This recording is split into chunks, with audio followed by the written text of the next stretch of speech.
Hello friends, welcome to our channel. இன்னும் எக்ஸாமுக்கு 3 months தான் இருக்குது. ஸோ நிறையா பேர் கிளாஸ் ஜாயின் பண்ணலான்னு ஐடியாவில் இருப்பீங்க. இது என்னோடய ஓன் எக்ஸ்பீரியன்ஸ். லாஸ்ட் எக்ஸாமுக்கு இப்படி தான் எல்லா சேனல்ஸையும் பார்த்துட்டு கிளாஸ் ஜாயின் பண்ணேன். 3 மந்தில் முடிச்சிடலான்னு நினச்சேன். அதுதான் நான் பண்ண பெரிய தப்பு. சிலபஸும் நான் கம்ப்ளீட் பண்ணல. அவங்க தந்த ஸ்டடி பிளானில் கம்ப்ளீட் பண்ணிடலான்னு நானும் ஜாயின் பண்ணிட்டேன். ஆன்லைன் கோர்ஸ் தான் ஜாயின் பண்ணியிருந்தேன். அவங்க தினமும் மெட்டீரியல் சென்ட் பண்ணாங்க. என்னால் மேனேஜ் பண்ணவே முடியல. நியூவாக படிக்கிறனால ஒரு லெசன் எடுத்து படித்து முடிக்க நோட்ஸ் எடுக்கவே 2 ஹவர்ஸுக்கு மேலே ஆயிடுச்சு. இவங்க கொடுத்த ஷெடியூலை கம்ப்ளீட் பண்ண முடியல. எனக்கு டைமும் பத்தலை. அதனால் டெஸ்ட்டு சரியாக பண்ண முடியல. அமௌண்ட்டும் கட்டி வேஸ்ட் ஆகிடுச்சு. அதுவே எனக்கு ரொம்ப பெரிய ஸ்ட்ரெஸ் ஆகிடுச்சு. இப்போ நீங்கள் ஃப்ரெஷராக இருந்தீங்கன்னா 3 மந்த்ஸ்க்குள்ளே கம்ப்ளீட் பண்ணலாம். ஆனால் 1 டேக்கு 8 to 12 ஹார்ஸ் படித்தா மட்டும்தான் கம்ப்ளீட் பண்ண முடியும். உங்களால் 8 to 10 ஹார்ஸ் ஸ்பெண்ட் பண்ணுற மாதிரி இருந்துச்சுன்னா அப்படின்னா நீங்கள் கிளாஸ் ஜாயின் பண்ணிக்கலாம். அப்போ தான் அவங்க கொடுக்குற ஹெவி லோடை மேனேஜ் பண்ண முடியும்.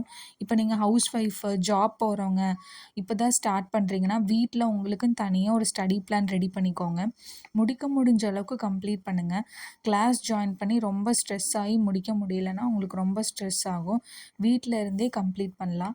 யூடியூப்பில் நிறைய சேனல்ஸ் இருக்குது. அண்ட் தமிழ்நாடு வெப்சைட்டில் இப்போ நோட்ஸும் அவைலபிளாக இருக்குது. நீங்கள் டவுன்லோட் பண்ணி வச்சுட்டு அதை படிக்க ஸ்டார்ட் பண்ணிடலாம். அதுலேயே மார்க் டெஸ்ட்டுக்கும் ஒரு ஆப்ஷன் இருக்குது. ஸோ நீங்கள் டெஸ்ட்டும் ப்ராக்டிஸ் பண்ணி பார்த்துக்கலாம். ரிவிஷன் பண்ணுற அளவுக்கு டைம் இருக்கிற மாதிரி பார்த்து அதுக்கு தகுந்த மாதிரி பிளான் பண்ணி முடிக்கிறதுக்கு பாருங்கள். இப்போ நிறையா ஃபேக்காக கிளாஸ் எல்லாம் கொண்டு வந்துட்டுருக்காங்க.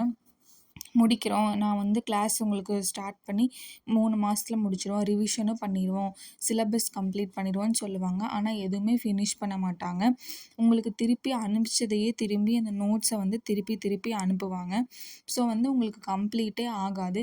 இப்போ நீங்கள் ஒரு கிளாஸ் ஜாயின் பண்ண போகிறீங்கன்னா நல்லா யோசித்து ஜாயின் பண்ணுங்கள். நம்மளால் முடிக்க முடியுமா அப்படின்னு யோசித்து ஜாயின் பண்ணுங்கள்.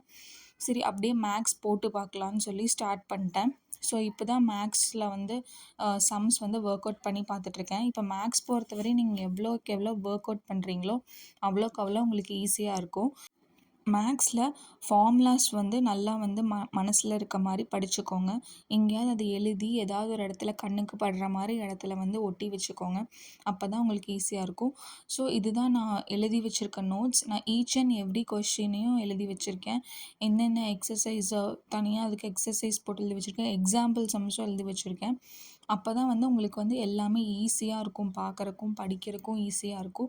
இந்த மாதிரி நீட்டாக எழுதி வச்சுக்கிட்டிங்கன்னா உங்களுக்கு ப்ளசண்ட்டாக இருக்கும். ரிவிஷன் பண்ணும்போது கன்ஃப்யூஸ் ஆகாது. சைட்லேயே அதோட கேல்குலேஷன்ஸும் எழுதி வச்சுருக்கேன். டக்குன்னு பார்த்து நீங்கள் படிச்சுக்கலாம். இந்த வீடியோ உங்களுக்கு பிடிச்சிருந்தேன்னா லைக், ஷேர் அண்ட் சப்ஸ்கிரைப் பண்ணுங்கள்.